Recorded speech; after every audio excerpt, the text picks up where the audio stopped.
My name is Camille, I am 27 years old, and I am a writer. My life in Marseille is like a calm sea where each wave of routine gently caresses the sands of everyday life. Julien, my fiancé, is my rock. He is stable, predictable, and incredibly devoted. We have been engaged for a year and have spent the last few weeks planning our engagement party. Everything seemed perfect, at least on the surface. It is in this context that Laurent entered my life. Laurent, 45, is my editor. He has a presence and assurance that only experience can offer. From our first meeting, I felt something stir within me, a thrill of curiosity and attraction that I hadn't felt in a long time. Perhaps never. With Julien, everything was so simple. But with Laurent, there was an intoxicating complexity, a depth that I had never explored. Laurent invited me to lunch one day under the pretext of discussing my latest manuscript. I still remember the restaurant, a small brasserie nestled in a quiet alley in the old port. The atmosphere was intimate, almost clandestine, with walls lined with old books and flickering candles on each table. That lunch marked the beginning of something new, something dangerous. We talked about literature, but also about our lives, our dreams, and our regrets. I felt that Laurent saw through me, understood things that Julien had never perceived. In the following weeks, our meetings became more frequent. Always professional, of course. At least in appearance.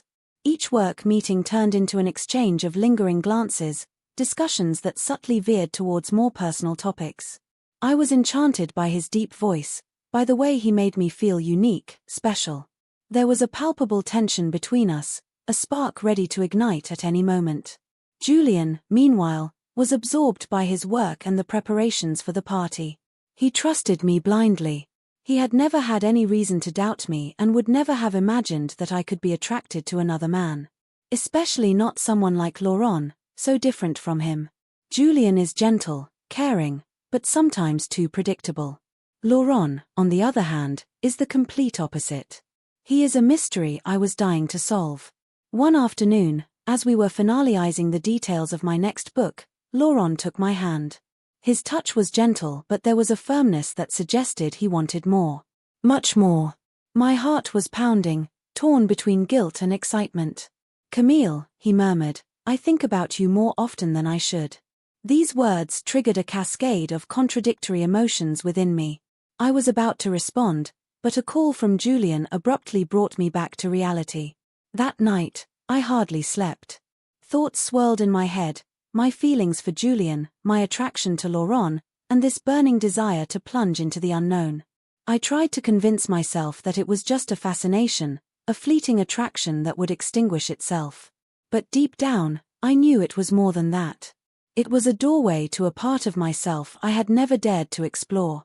The day of the engagement party was approaching, and with it, growing pressure. Julien was overjoyed, eager to share this moment with our friends and family. I, on the other hand, felt increasingly trapped. How could I celebrate an engagement when my heart beat for another man? The fateful day arrived, bringing with it a series of events that would change our lives forever.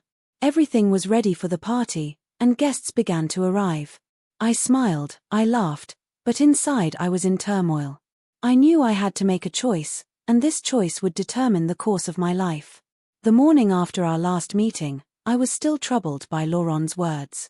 Julien had noticed my silence but attributed it to the stress of the preparations. I sought refuge in writing, hoping to find some clarity there. But instead, each word seemed to resonate with memories of Laurent. We had agreed to meet again for a work meeting the following week. The idea of seeing him again excited me as much as it terrified me. When I arrived at his office, he was waiting for me with a smile that said it all. We both knew that what was about to happen went beyond the professional realm. Laurent closed the door behind me and, without a word, pulled me close to him. Our lips found each other, and everything else disappeared. There was no more guilt, no more Julien, no more engagement party. Just the two of us, consumed by a passion we could no longer contain. That first kiss was followed by many others, each meeting becoming increasingly intense. Our appointments turned into secret getaways. Stolen afternoons in discreet hotels, weekends where I pretended to attend literary salons. Each moment spent with Laurent deepened my attachment to him and distanced me from Julien. I felt guilty, of course, but this guilt was drowned under a wave of desire and novelty. With Laurent, I discovered a part of myself I had ignored for too long. He encouraged me in my writing, but he also encouraged me to explore my desires, to live fully. Each encounter was an adventure, a source of inspiration for my writings. I became bolder, more confident. But this double life began to weigh on me. Julien, meanwhile, suspected nothing. He was so absorbed by the preparations and his work that he didn't see the obvious signs. Or perhaps he refused to see them. He trusted me, and this trust broke my heart as much as it allowed me to continue. The closer we got to the day of the party, the more trapped I felt. One afternoon, as I came home after spending time with Laurent, Julien was waiting for me with a bouquet of flowers. "Just to remind you how much I love you," he said with a smile. My heart tightened. How could I do this to him? But every time I thought about ending my affair with Laurent, I felt an unbearable emptiness. The day of the engagement party was now imminent. I felt like a tightrope walker walking on a wire, each step bringing me closer to inevitable disaster. Laurent had said he would be there as a guest to celebrate with us. The idea of seeing him among our friends and family made me nervous, but he insisted. "I want to be there for you," he had said. The day before the party, we met one last time. It was our goodbye, or at least that's what I wanted to believe. We knew that continuing would be too risky, but neither of us really wanted to stop. That night, we talked about our feelings, about what we were going to do. But nothing was clear. All I knew was that I was destroying the lives of two men I loved. The morning of the party, I was a mix of nervousness and excitement. Julien was so happy, and I had to do everything not to ruin this day. But deep down, I knew the lie couldn't last forever. Laurent was there among the guests, and each look exchanged between us was laden with meanings that only we could understand. Everything seemed to be going perfectly until the fateful moment when everything changed. Julien had prepared a slideshow retracing our love story. It was supposed to be a touching moment, a tribute to our relationship. But as the presentation started, I froze. On the screen, among the photos of us, were screenshots of my messages with Laurent. The room went silent. The looks turned to me, then to Julien, whose face had crumbled. The scandal was inevitable. I felt my life collapsing, and all I could do was face the consequences of my choices. The heavy silence in the room was broken by a growing murmur among the guests. The inquisitive looks, the whispers, everything made me feel like the ground was slipping from under my feet. Julien, who had just realized the extent of the betrayal, turned to me with an expression of pain and confusion. His eyes searched for answers, but all I had to offer was shame. I wanted to explain, but the words wouldn't come. My mind was in turmoil, trying to understand how this could have happened. Someone must have accessed my messages and deliberately included them in the slideshow. But who could have done such a thing? My thoughts were a whirlwind of guilt and anger. Laurent, meanwhile, remained in the background, observing the scene with an unreadable expression. Julien abruptly left the room, followed closely by a few close friends. The guests, uncomfortable, didn't know whether to stay or leave. I decided to follow Julien, hoping to find a way to talk to him, to explain what had happened. But each step I took seemed to lead me further from a solution. I found him outside near our car, his face marked by pain. "Why, Camille?" he asked, his voice broken. "How could you do this to me?" His questions were like daggers, each word piercing deeper into my heart. "Julien, I'm sorry," I began, but he interrupted me. "Sorry? That's all you have to say? How could you, with him?" He pointed to the room where Laurent was still inside. "Are you in love with him?" His voice wavered between anger and despair. I didn't know what to answer. The truth was complex, and I wasn't even sure I understood it myself. "It was a mistake, Julien. I don't know why it happened, but..." Tears started to flow, blurring my vision. "I'm so sorry." Julien shook his head, unable to find the words. "I need time, Camille. I can't do this right now." He took the car keys and left, leaving me alone in the street, my heart in pieces. I returned to the room where the atmosphere was even heavier. Laurent was waiting for me, looking worried. "Cam. Ill, I'm sorry," he said, approaching me. "I didn't know it would turn out like this." His look was sincere, but it did nothing to ease my pain. "How did they get access to our messages?" I asked, my voice trembling. Laurent shook his head. "I don't know. Maybe someone went through your phone or computer." His explanations were plausible, but it didn't explain why someone would want to harm us in this way. The following days were hell. Julien had decided to distance himself, and I understood why. Our mutual friends were divided, some supporting me, others siding with Julien. My career was also in jeopardy. Rumors were spreading, and my editor was pressing for a public explanation. Laurent, despite our bond, also distanced himself. He wanted us to take time to reflect on what had happened, to understand what we really wanted. I felt alone, betrayed by my own actions, and unable to find a way out. I threw myself into writing, trying to channel my pain and confusion into something productive. But each word I wrote seemed to dig deeper into the wound. I had destroyed the trust of the man I loved, and I didn't know if I could ever repair what had been broken. The engagement party, which was supposed to be a moment of joy and celebration, had turned into a nightmare. I had to face the reality of my choices, the pain I had caused, and the uncertainty of the future.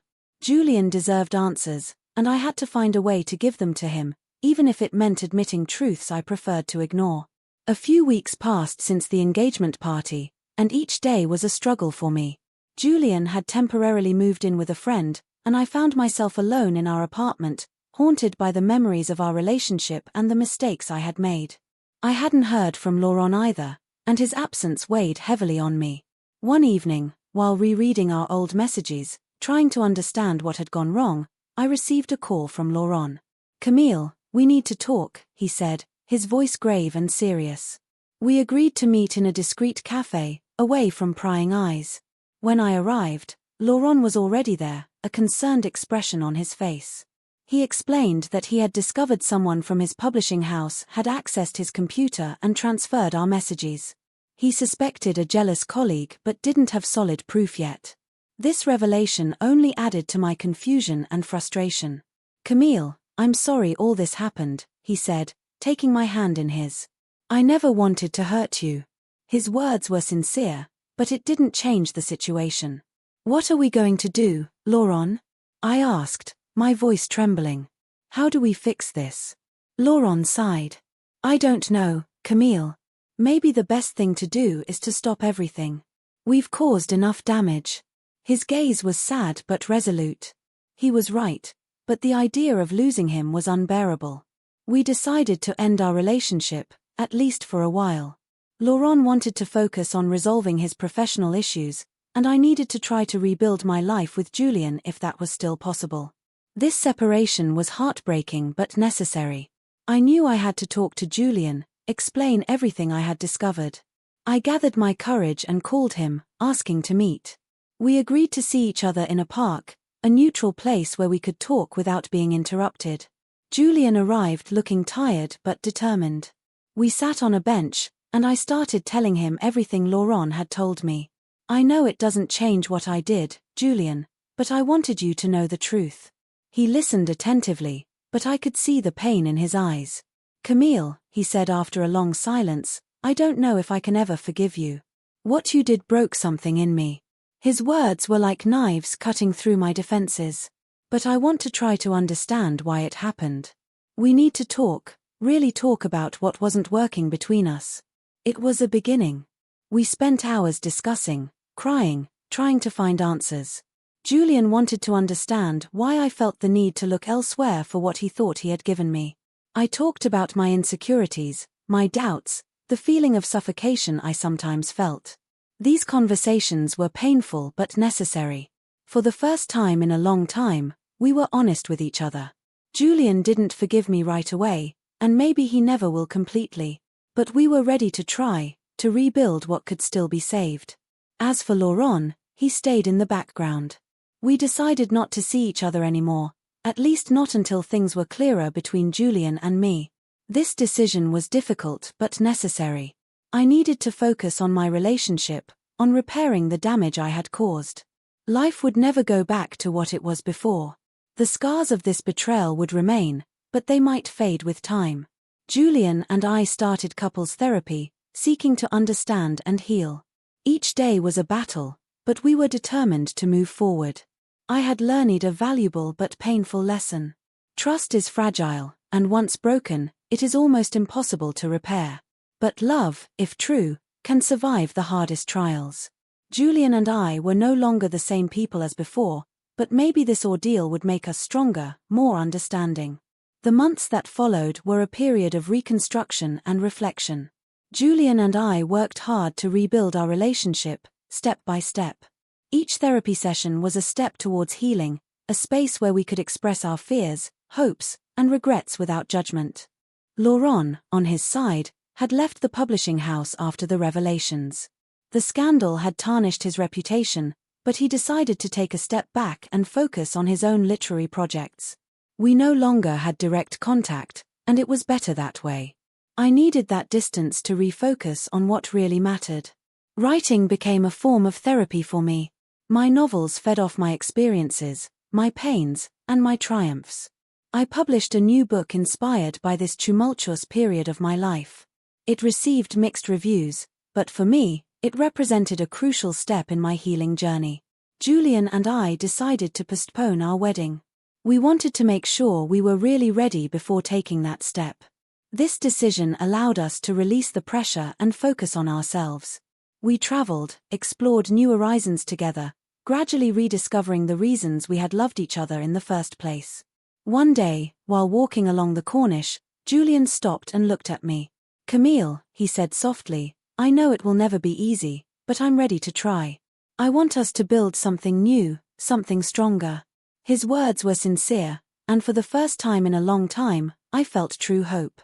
This new phase of our relationship was different.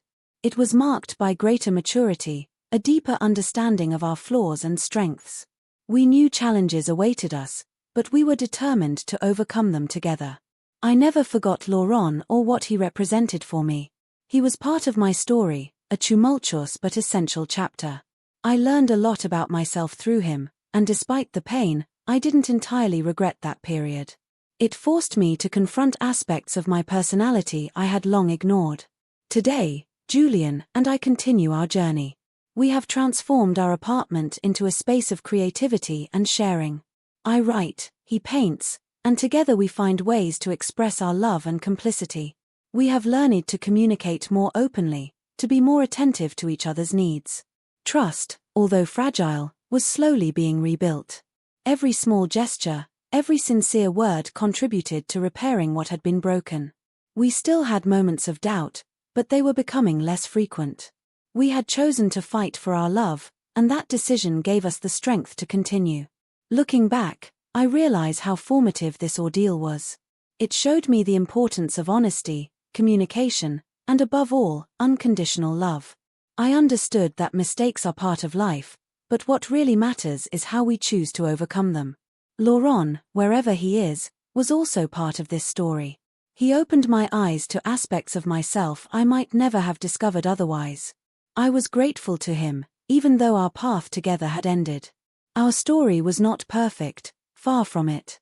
But it was real, with its ups and downs, moments of joy and sadness. And it was this authenticity that made it precious. We had learned to accept our imperfections, to love despite the scars, and to move forward with the hope of better days.